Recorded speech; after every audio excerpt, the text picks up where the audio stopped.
Durant de nombreuses années, Antoine Rey fut président de la Ligue de la protection des oiseaux. Curieuse histoire pour cet homme qui fut élevé dans la pure tradition de la vénerie. Il porte aujourd'hui un regard sur le monde qui l'entoure, plein de bon sens et enclin à l'optimisme. Nous partons à sa rencontre et à celle de la LPO d'aujourd'hui, composée d'hommes aux métiers souvent ignorés. Bien, vous vous trouvez dans mon lieu de naissance, quelque part en Touraine, et c'est là où j'ai été formé à tout ce qui concerne les animaux. Je suis né dans une famille de chasseurs. Mon père était surtout veneur, donc chasseur à courre. Mes frères plutôt chasseurs à tir, encore que l'un et les autres se partageaient les tâches. Et c'est ainsi que je me suis intéressé d'abord au gibier et ensuite aux animaux.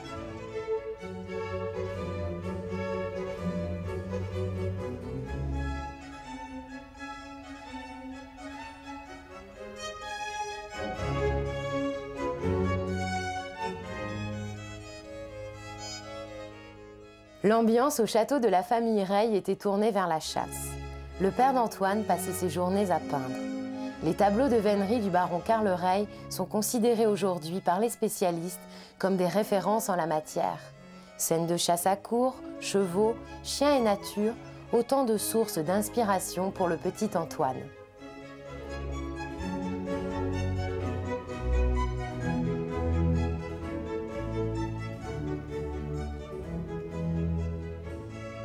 Je m'étais passionné aussi pour l'étude des migrations et donc j'avais commencé, je ne sais pas, je devais avoir 15-16 ans, à faire du bagage d'oiseaux pour le compte du Muséum d'histoire naturelle. C'est-à-dire dans les bois qui sont autour de cette maison, je mettais des filets japonais, je capturais les oiseaux, je leur posais une bague sur la patte, je le pesais et je mesurais la longueur de l'aile et je les relâchais immédiatement sur place. Et ça m'a permis de me passionner pour toute la vie faune qui vivait ici.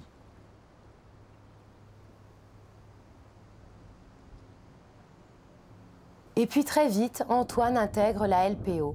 Mais quelle est véritablement cette association qui aujourd'hui comporte plus de 26 000 membres?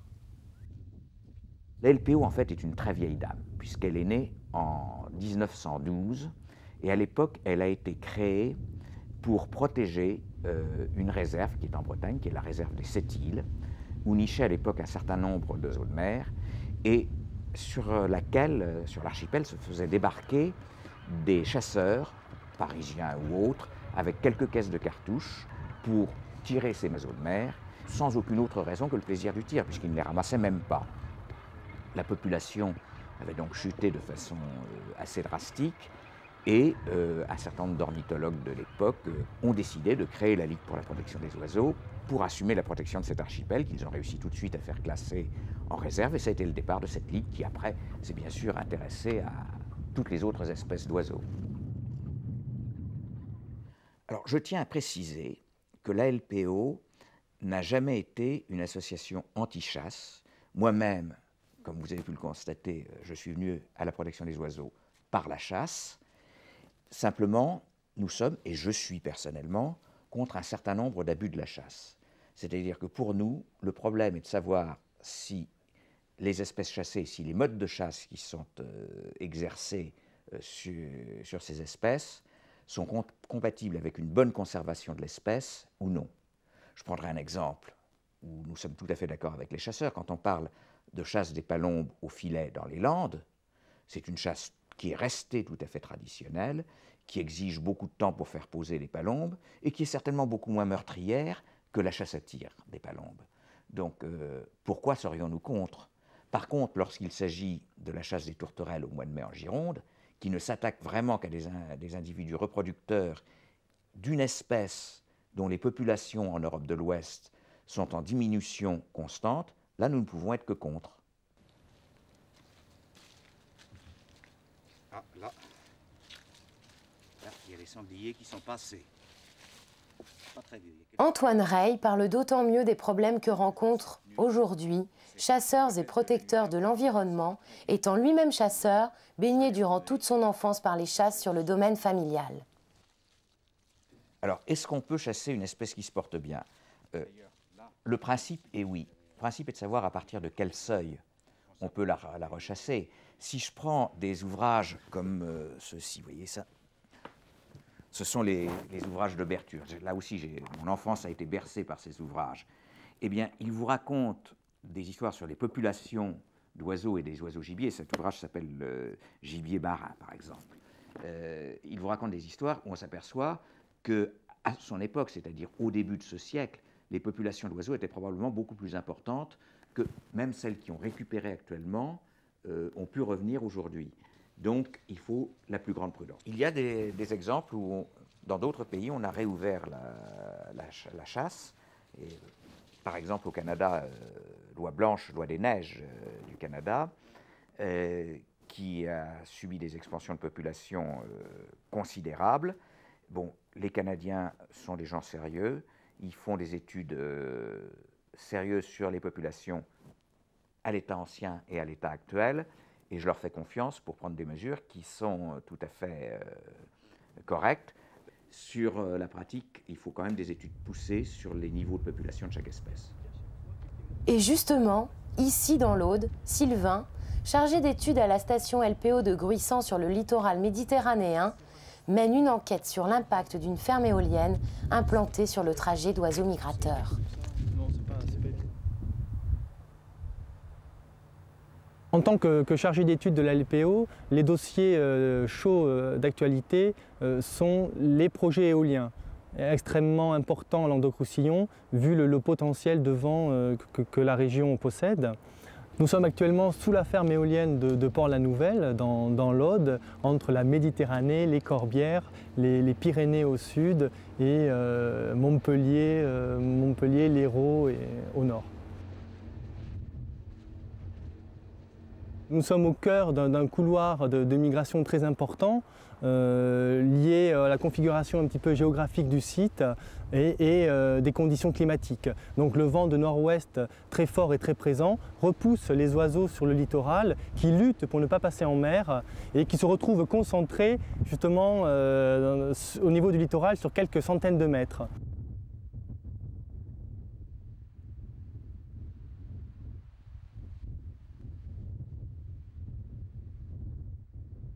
Donc la LPO a une action à la fois préventive, c'est-à-dire se positionner le plus en amont des projets pour essayer de dégager les enjeux avifaunistiques ou environnementaux que ces infrastructures peuvent poser sur l'environnement.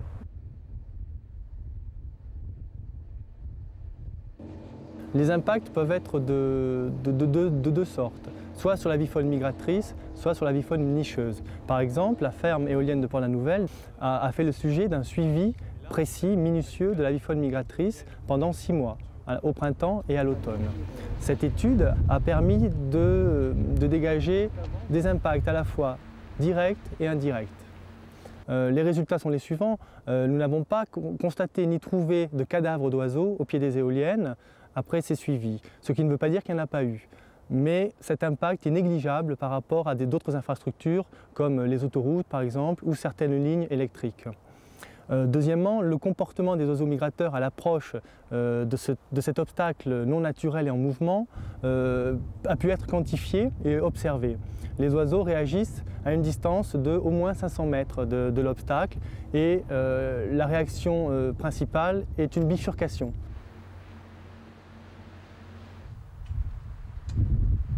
Les résultats de cette étude peuvent être utilisés dans la conception d'implantation de nouvelles fermes éoliennes au niveau des migrateurs. Donc par exemple, celle-ci va être agrandie de 10 éoliennes. Nous avons préconisé de laisser un espace entre les différentes implantations important pour que les oiseaux ne soient pas piégés et puissent avoir des sorties lors de leur migration. La LPO a donc commencé à se développer en France autour du symbole des 7 îles. Plein de ferveur liée au début d'une belle aventure, ce petit groupe allait connaître des jours sombres, très sombres. Malheureusement, sont arrivées très vite les marées noires. Avec la première, ça a été celle du Torrey Canyon en 1967, ce qui nous a posé beaucoup de problèmes, notamment pour notre chère réserve des 7 îles, qui était la raison de la création de notre association. Et nous nous sommes battus. Souvenons-nous, À cette même époque, Antoine travaillait avec Marlise Delagrange sur l'émission Les Animaux du Monde. Ce jour-là, le ton enjoué du générique que des milliers d'enfants connaissaient par cœur annonçait mal les images qui allaient suivre. Un pétrolier venait de s'éventrer en Bretagne, déversant 200 000 tonnes de pétrole dans la mer et sur les côtes. Le feuilleton de l'Amoco Cadiz commençait. Antoine, l'air grave, prenait la parole sur le plateau de TF1. Bonsoir. Depuis 10 jours, nous vivons la catastrophe écologique la plus grave que la France ait jamais connue. Sur près de 200 km de côte, tous les êtres vivants, depuis les algues jusqu'aux phoques, sont en train de mourir. Mais le spectacle le plus émouvant, c'est sans doute celui des oiseaux qui affluent sur nos côtes, agonisant lentement et ne pouvant se dégager de leur carapace noirâtre. Oui, et vous savez, Antoine, que des centres de traitement, d'accueil et de traitement... L'histoire, malheureusement, se répète. Antoine, une fois de plus, va assister, impuissant, à un nouveau drame. Marlise évoquait déjà les centres de soins pour oiseaux mazoutés. Antoine Rey se rend aujourd'hui dans un centre identique, situé à La Rochelle. Les oiseaux sont toujours mazoutés. Le pétrole, lui, sort de l'Erika. Antoine vient soutenir tous les bénévoles qui sont venus spontanément prêter main forte aux permanents de la LPO. Dès que les oiseaux arrivent, des séries de soins vraiment très importants. Et seulement après, on les gave, on les nourrit. Et ensuite, il faut les garder jusqu'à ce qu'ils récupèrent leur imperméabilité. Voilà, donc en fait, on les nourrit pour qu'ils aient un poids correct pour supporter le démazoutage. Ensuite, séchage, piscine de test pour voir s'ils flottent pendant 8-10 jours. Piscine de réhabilitation pour refaire de la graisse. Et puis ensuite, on les relâche. Et ça, cette période-là, ça va de 1 mois et demi. Au total, 1300 oiseaux à peu près. 1300 oiseaux Voilà. récupérés. Ouais. La différence, c'est les morts, évidemment. Ouais. Voilà.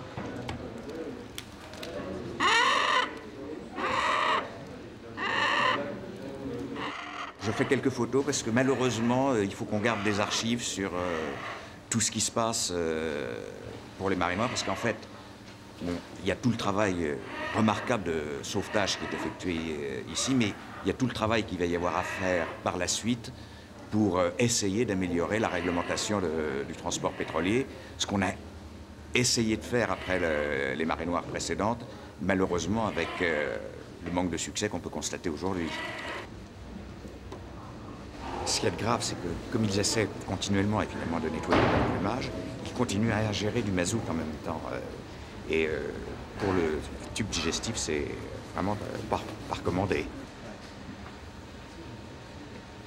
Comme j'ai eu souvent l'occasion de les voir en pleine mer ou sur leur colonie de nidification, ça fait vraiment mal au cœur de les voir dans cet état-là.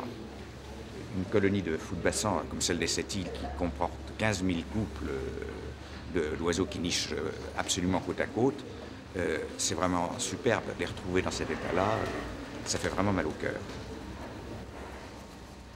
Donc là, on va aller voir une équipe de bénévoles qui travaillent. Donc tous ces gens-là sont complètement bénévoles, hein. Ils viennent de leur temps personnel. Merci. Ils viennent donc là, c'est en plein gavage. Ces oiseaux-là sont beaucoup trop faibles pour se nourrir tout seuls. Donc on est obligé de les tuber. La bouillie de poisson, c'est des sprats ou des sardines hein, qu'on broie avec un mixeur. Et puis on met du réhydratant dedans. C'est un travail de précision. Et tous ces gens-là ne savaient pas le faire, évidemment, quand ils sont arrivés il y a une semaine ou 15 jours. Ils ont appris sur le tas et il y a non seulement le fait de passer la sonde, mais il y a aussi de regarder le comportement de l'oiseau pour savoir si on peut mettre la totalité de la seringue ou pas.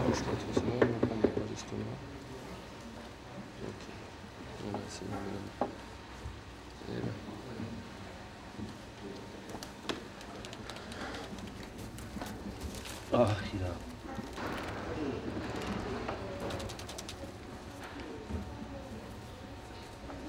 Je pense que ce qu'il faut, c'est qu'effectivement, on arrive à une réglementation internationale, comme on l'a pour les transports aériens. Il faut qu'on arrive à ne plus avoir ces navires poubelles, parce qu'il faut bien se dire que l'Erika, c'était une poubelle flottante. Tout à fait, on l'a flottante, mal. Oui, mal flottante.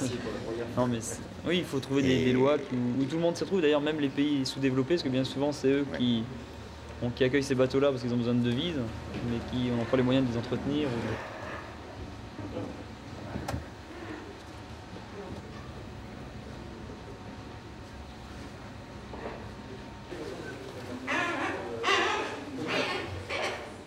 Il y a eu Taré Canyon, il y a eu la Mucucadis, il y a eu le Tanio, même le Braer. Nous avions constitué une petite équipe pour aller donner un coup de main aux amis anglais. C'est pas vraiment très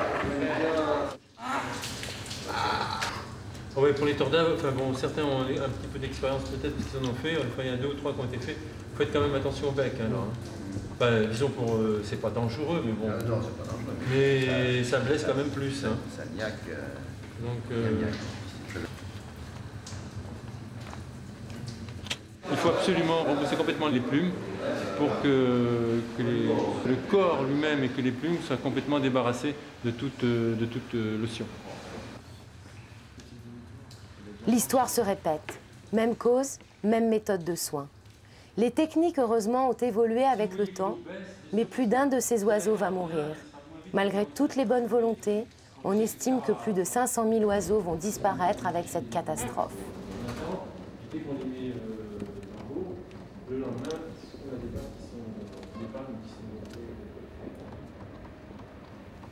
On est au séchoir, la salle de séchage.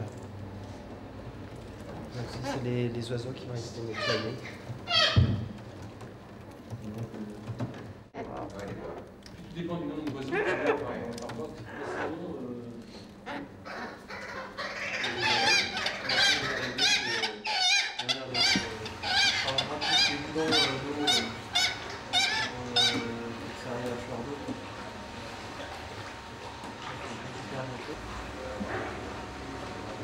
Le problème aussi, c'est que bon, avec une seule piscine, on est obligé de mélanger toutes les espèces, et puis il y en a qui s'aiment plus ou moins, je sais pas. Le mazout est arrivé sur les septiles. On a toujours espoir, parce que d'abord, si on n'avait pas d'espoir, on ne le ferait pas, ce travail.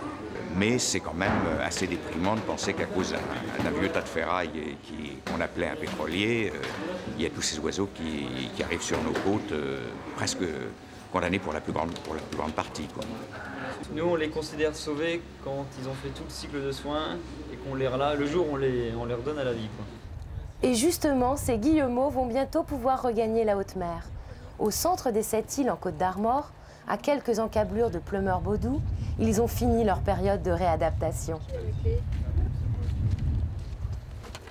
Donc là, on va capturer des guillemots qui sont en phase de réhabilitation pour les peser, car on est obligé de voir s'ils mangent seuls ou pas. Donc c'est une opération assez difficile, étant donné que ce sont des oiseaux qui nagent beaucoup sous l'eau. Et donc on doit les capturer avec des épuisettes, c'est très compliqué.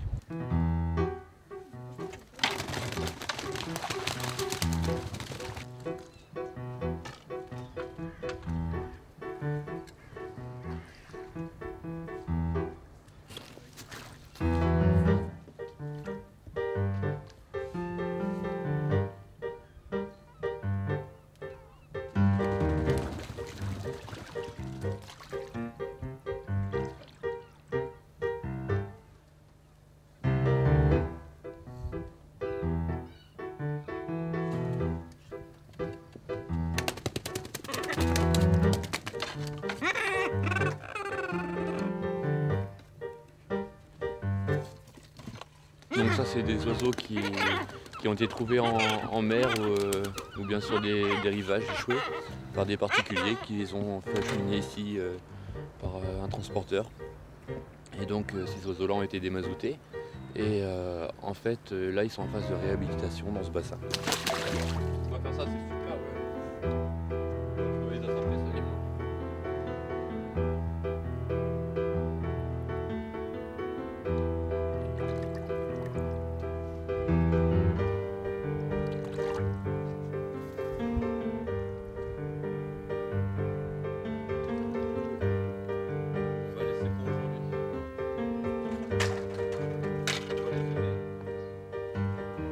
Il y en a un deuxième qui est en eau et lui c'est celui.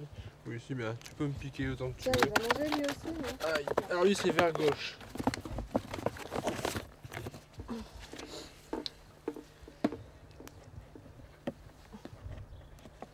Vers gauche. 1 kg, on espère 1 kg encore une fois. Voilà. Combien tu dis? 780, t'as enlevé les... 880.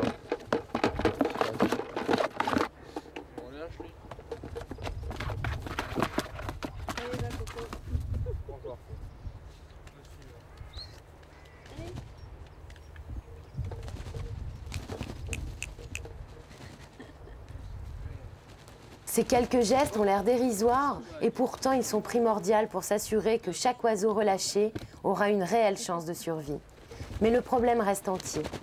Si le naufrage de l'Erika a jeté un coup de projecteur sur les effets désastreux d'une marée noire à grande échelle, chaque jour en France, des bateaux continuent à dégazer en mer. Ils provoquent chaque fois des pollutions qui tuent des centaines d'oiseaux.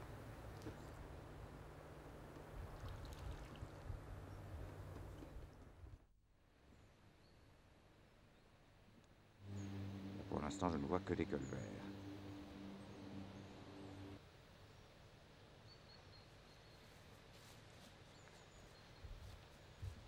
Il n'y a pas de qualité requise pour faire partie de la LPO, si ce n'est qu'on en fait partie a priori que si on s'intéresse aux oiseaux.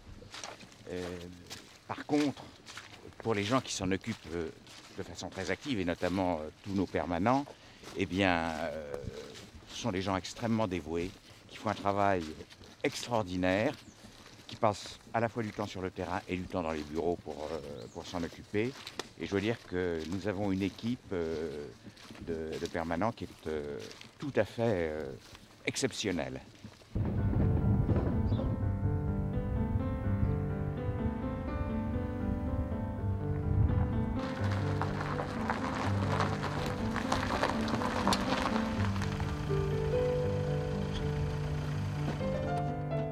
La LPO accueille tout oiseau blessé dans des centres de soins sur tout le territoire.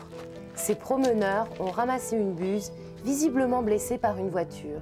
Une solution ? Confier cette buse au centre LPO de l'Aude, animé par Sylvain.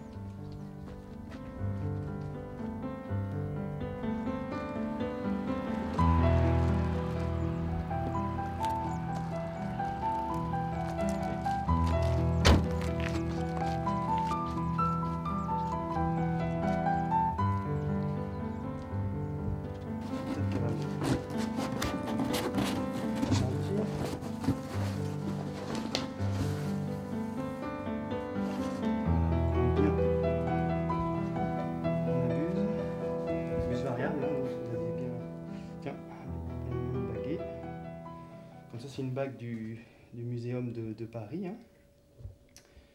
Chaque oiseau a un numéro sur son baguet, comme ça on peut les reconnaître. On sait d'où ils viennent, on connaît leur histoire, etc. Bon, au niveau de l'articulation,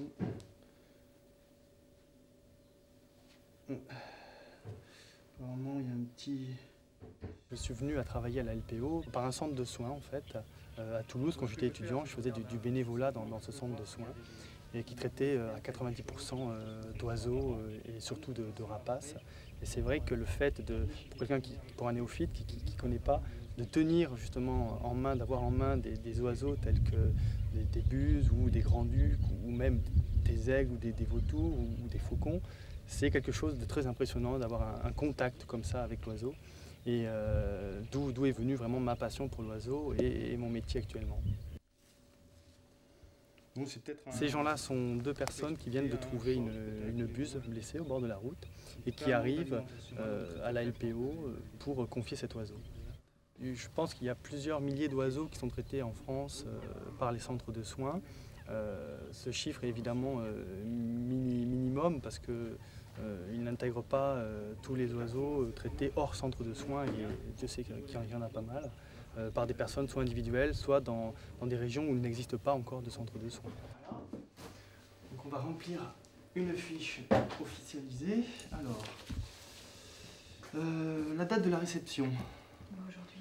Aujourd'hui, hein, donc on est le 11. Voilà, donc... Cette buse apparemment a une histoire un peu particulière. Déjà, sa bague prouve que cet oiseau est déjà passé par un centre de soins, puisque tous les oiseaux lâchés, on les équipe, en fait, d'un centre de soins, on les équipe d'une bague, pour ensuite les suivre et les identifier. Il s'est avéré que cet oiseau provient du centre de soins de Millau, donc dans l'Aveyron, pas très loin d'ici. Cet oiseau a été relâché après avoir subi des soins. Il y a 2 mois de cela, pas très loin d'ici, il a été retrouvé. Donc il était inapte à survivre dans la nature.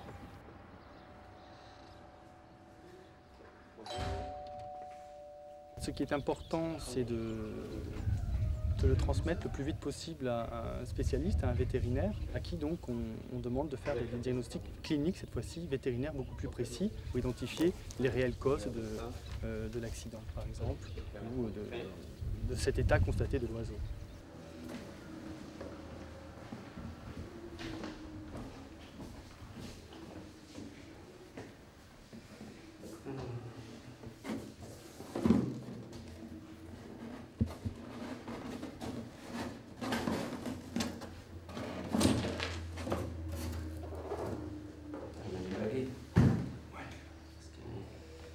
Le bac du muséum.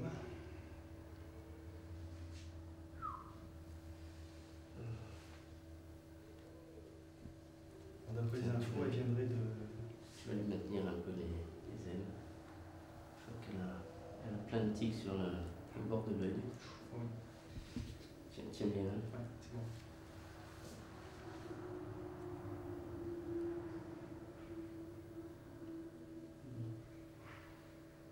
Oui, elle est très maigre. On a des poux également.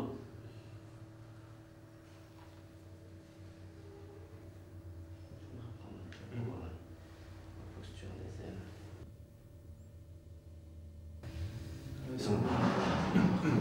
Là, il y a une fracture ici. C'est sûr que ça réduit la surface portante également. Hein. Donc ça fait de... C'est la même aile en plus. Non, c'est pas la même. Il me semble.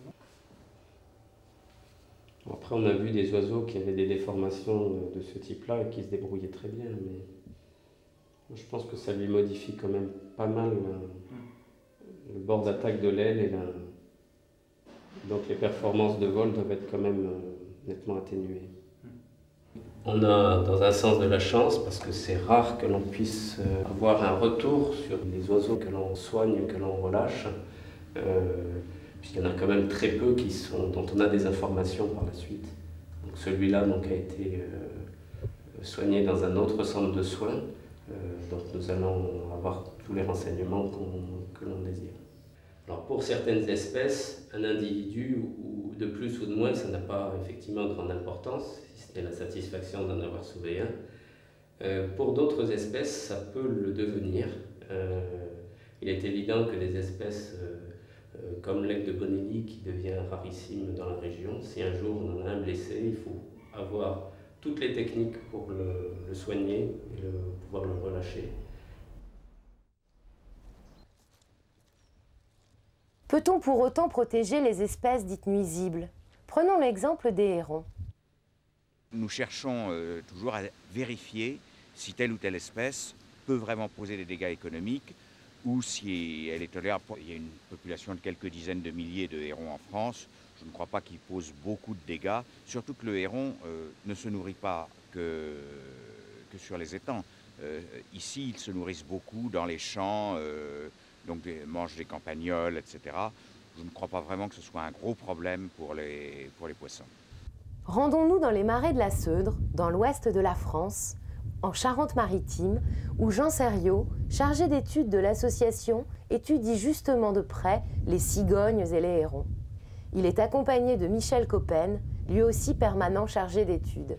Nous sommes proches de la plus grande colonie française de hérons, qui abrite 5 espèces, avec principalement le héron cendré et l'aigrette garzette. Et donc là, l'objectif, c'est de bien comprendre ce qui détermine leur installation sur des sites de cette importance. On suit cette colonie, on en suit d'autres, de manière à ce qu'on puisse globalement trouver une adéquation entre la gestion de la forêt et le maintien des populations de hérons qui sont pour les unes attachées aux grands arbres et puis pour d'autres attachées à des arbres qui ont moins de 10 ans. Non. En fait, on viendra faire des échantillons quand période sensible.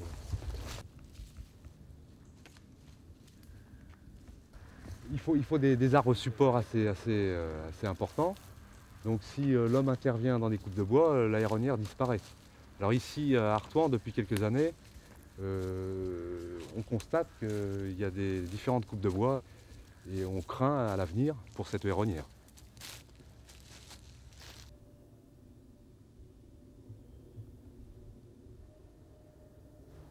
Dans le métier de la nature et des oiseaux, on apprend toujours quelque chose et tous les jours. Et quand on rencontre des ornithologues assez âgés aujourd'hui, très souvent ils vous disent mais on ne sait pas le quart de ce qu'on devrait savoir. Regarde celui-là comment il se pose. Ça y est. Le bec est bien rouge. Ouais. À l'écoute des particuliers comme des entreprises ou des collectivités, la LPO travaille de concert avec les grands organismes nationaux. Pour cette héronnière, la LPO, à travers les études de Jean et de Michel, interviendra auprès de l'Office national des forêts. Toutes les espèces ne sont pas en voie de disparition, ce qui ne nous empêche pas de nous intéresser à celles qui sont en train de renaître. C'est un petit peu le cas de la cigogne noire qui avait pratiquement disparu de France et qui maintenant se remet à nicher. À quelques dizaines de kilomètres d'ici, vers l'ouest, il y a 3 ou 4 couples de cigognes noires et bien évidemment nous suivons de très près. Nous avons un spécialiste qui s'appelle Jean Serriot qui suit cela pour la LPO spécifiquement. Nous suivons cette réinstallation de la cigogne noire qui pour nous est assez passionnante. Le grand projet sur lequel je travaille actuellement est un programme qui s'appelle Cigogne noire sans frontières et qui concerne donc cette espèce à part entière, espèce qui vit dans les grandes forêts domaniales françaises. Ce programme a plusieurs volets. Un volet scientifique, il faut apprendre à connaître cette espèce, connaître tous les paramètres qui vont déterminer son installation et son maintien. Un volet de conservation qui va être la suite du volet scientifique, qui va nous permettre de mieux gérer la forêt dans un esprit de vie. On peut très bien exploiter une forêt, mais avec des garanties pour la survie des populations d'oiseaux qui vivent dedans. Et ça, c'est le grand volet, la grande collaboration avec l'Office national des forêts. Un volet pédagogique, puisque ce programme donc, qui est relayé sur un site internet, puisque les oiseaux sont équipés de balises Argos, et qui permet de monter un certain nombre de programmes scolaires qui rentrent de plein pied dans les écoles au quotidien. Et enfin, bien sûr, un volet médiatique, puisqu'il est important que les gens apprennent à connaître cette espèce qui était complètement inconnue au début des années 70, puisqu'elle avait déjà disparu. Elle est revenue doucement au cours des années 80. Elle recolonise peu à peu nos forêts et il est temps que les gens la découvrent.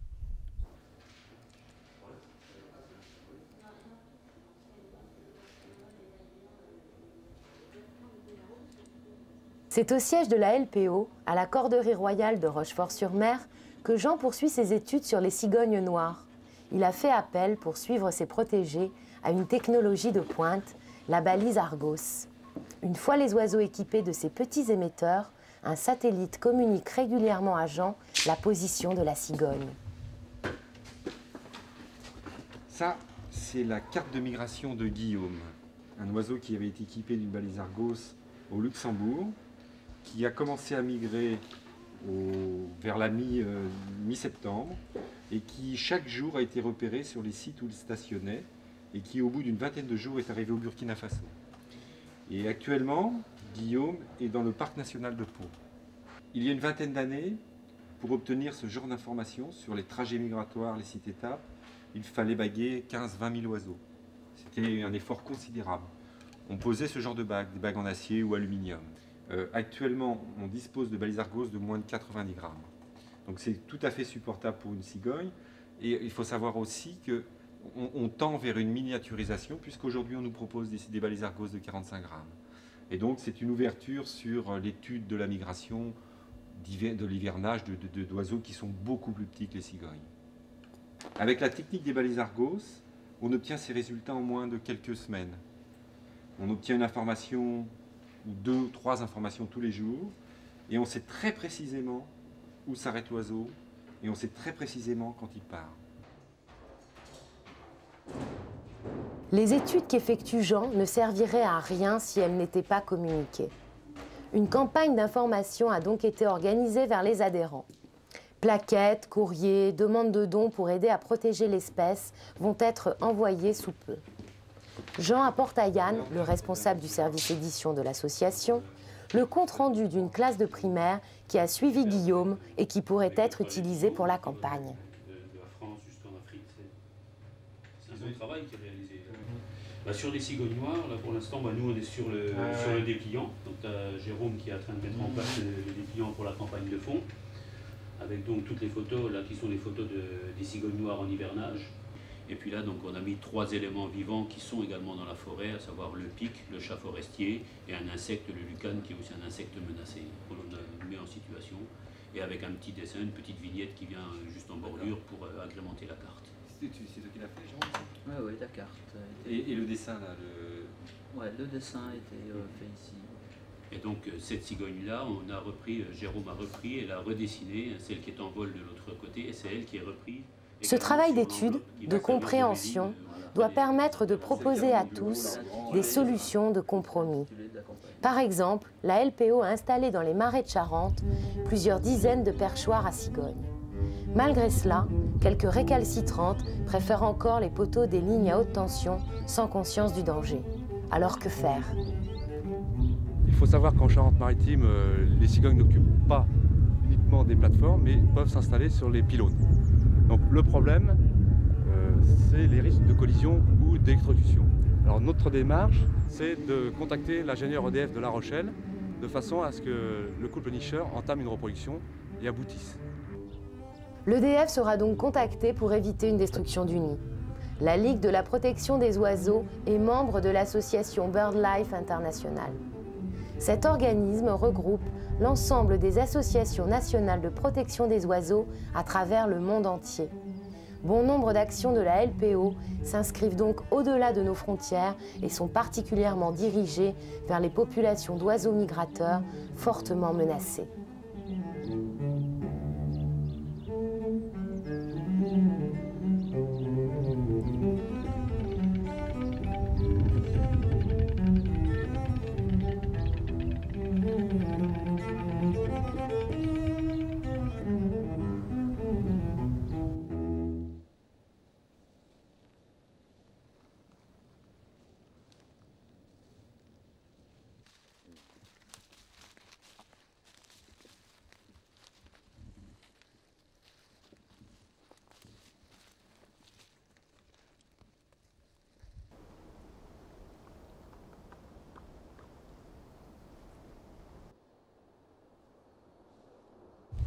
Pour nous, une chose est très importante, c'est de sensibiliser les enfants. Parce que les enfants, finalement, ça va être les décideurs de demain. Or, toutes nos actions sont des actions à long terme. Donc, il faut vraiment que les jeunes soient sensibilisés. Alors pour ça, nous avons un ou deux de nos administrateurs qui sont plus spécialisés dans les actions sur les enfants. Et puis nous faisons beaucoup de visites sur nos réserves ou sur des endroits comme la station de lagunage de Rochefort, qui là n'est pas une réserve, mais qui est une opération que nous menons conjointement avec la municipalité de Rochefort, où nous emmenons régulièrement des groupes de jeunes pour les sensibiliser aux oiseaux. Et en général, je crois qu'ils sont contents de leur visite. On leur montre un petit peu ce que c'est, même si ce sont des oiseaux communs, on ne leur montre pas forcément des oiseaux rares, mais on leur apprend à reconnaître un rouge-gorge, un pinson. Et bien souvent, après, ce sont eux qui rentrent dans leur famille et qui vont sensibiliser leurs parents à la protection des oiseaux.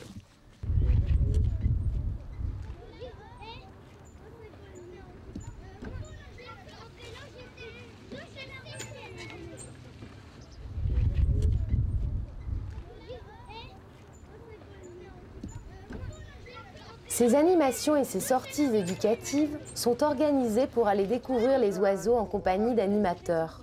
C'est le travail de Christophe, permanent depuis plusieurs années déjà, au sein de l'association. Son métier est avant tout un métier de passionné. Autour du cou. Merci. Donc nous sommes sur un site un peu particulier puisque la station Lagunage est en fin de compte une station d'épuration mais unique en France où l'épuration de l'eau va se faire de façon écologique. Et sur ce site, il y a un partenariat entre la municipalité et la Ligue pour la protection des oiseaux. Puisqu'en plus d'épurer l'eau, qui est le premier objectif de la station Lagunage, c'est devenu une réserve ornithologique puisque la LPO y a aménagé 2 bassins pour augmenter la diversité du site. Mon métier consiste à accueillir le public puisque depuis novembre 1991, on a développé une structure d'accueil du public, principalement à l'attention des scolaires. En plus des missions d'animation, je suis responsable également du site, donc je m'occupe de tout ce qui concerne la gestion des niveaux d'eau, de l'entretien de la végétation, pastoralisme, mais également tout ce qui est lié au suivi scientifique. Ça veut dire que la paire jumelle est cassée, elle est foutue. Donc ce que vous disiez tout à l'heure, Marilyn, c'est des petites jumelles, elles s'écartent comme ça. Regardez,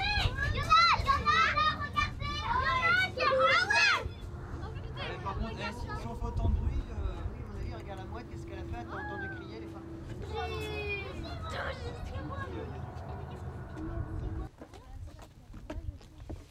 Je pense que c'est un métier en perpétuelle évolution. On s'aperçoit que l'éducation à l'environnement est quelque chose quand même de récent, ça a pratiquement que 10 ans. Et je pense qu'on est qu'au balbutiement de cette forme d'éducation, qui est à mes yeux primordiale. J'espère que d'ici quelques années, au niveau des écoles, dans les programmes scolaires, on aura des parties d'éducation à l'environnement.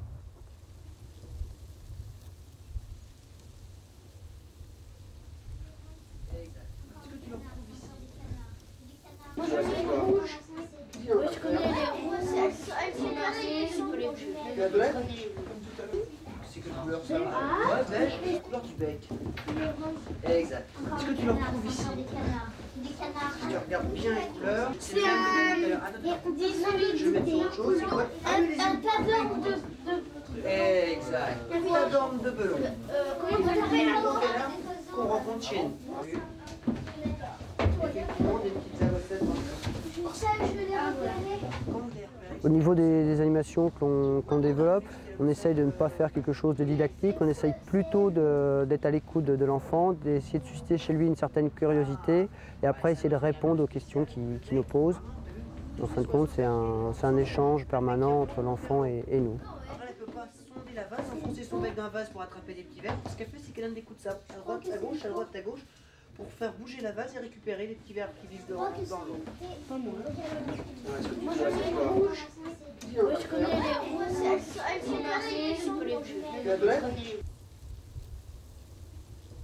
Je sais que ça m'embêterait de me lever un matin, de me promener dans la nature et de plus entendre un seul chant d'oiseau, ne plus voir en levant la tête une cigogne voler comme tout à l'heure. Là, il y aura un grand vide quelque part. Et je pense que c'est à nous, tout à chacun, de faire des petites actions pour préserver cette nature qui reste encore sauvage.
Les refuges LPO, ce sont des mini-réserves, si je puis dire, qui ont été faites par des gens qui aiment bien voir des oiseaux vivre autour d'eux et qui donc, évidemment, bien sûr, ne veulent pas qu'on y chasse, mais qui aussi pratiquent un certain nombre de choses comme mettre des nichoirs. Vous savez qu'il y a beaucoup d'oiseaux qui sont cavernicoles, on supprime de plus en plus les arbres creux. Donc on met des nichoirs artificiels, c'est des sortes de cavités artificielles, des boîtes avec un trou dans lesquelles nichent les mésanges, etc. Et puis qui en hiver pratiquent le nourrissage hivernal, c'est-à-dire ils donnent à manger aux oiseaux. Alors ça c'est très astreignant parce que quand les oiseaux s'habituent à venir sur une mangeoire, eh bien si on supprime brusquement le remplissage de la mangeoire, les oiseaux ne savent plus où aller. Donc les gens qui font ça sont des gens vraiment extrêmement dévoués.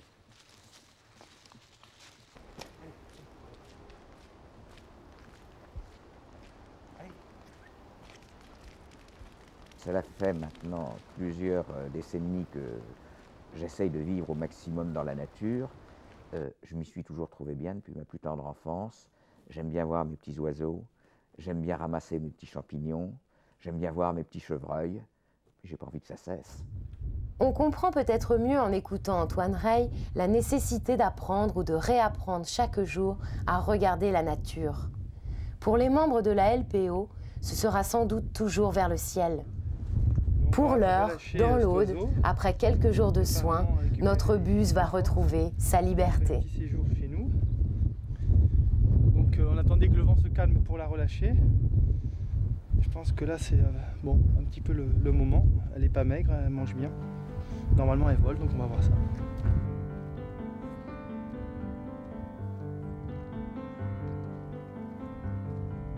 Pourquoi ce métier? Parce que c'est avant tout une passion de l'oiseau, de la nature, qui pour moi est vraiment symbole de beauté et de liberté. Qui n'a pas rêvé de voler un jour? Et également, je pense, essayer de faire passer un message sur la protection de l'environnement, du cadre de vie qui nous entoure, essayer de le respecter, de l'améliorer si c'est possible, et penser tout ça dans un esprit de développement durable pour les générations futures.